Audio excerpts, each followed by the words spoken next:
যে তুমি কেন এই কাজ করতে গেলা? বলে আমার বাচ্চারা আমার সামনে সব পুইরা মারা যাচ্ছে, আমি এটা কিভাবে সহ্য করি। আমি সর্বোচ্চ চেষ্টা করছি বাচ্চাদের, কিছু বাচ্চা বের করছি, আরো কিছু বাচ্চা বের করতে গেছি, এমন সময় এক্সপ্লোশন আরো জোরে হয়ে আমি আর কিছু জানি না। ওর ভিতরে সে নিজে পইরা নিজে পুরা ভাই 100% বার্ন হয়ে গেছে, পা থেকে মাথা পর্যন্ত চুল। শুধু সে বেঁচে ছিল, একটু কথা বলতে পারছে। আইসিইউতে তারা যখন মানে আইসিইউতে যখন তাকে চিকিৎসা নিছে এবং তাকে যখন লাইফ সাপোর্টে নেওয়ার আগ পর্যন্ত সে লাস্টে একটা কথাই বলছে যে আমার হাতটা একটু, ডান হাতটা দিয়ে বলছে আমাকে একটু শক্ত করে ধরো ডান হাতটা। আমি শক্ত করে ধরছি ভাই, ধরা যায় না, পুরা সব কিছু পুরা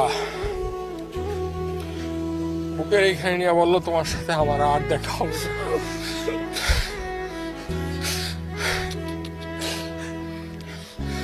এরপরে ভাই ভেন্টিলেশনে নিয়ে যায়, এর 1-1.5 ঘন্টা পরে কার্ডিয়াক অ্যারেস্ট করে সে পৃথিবী থেকে বিদায় নিয়ে।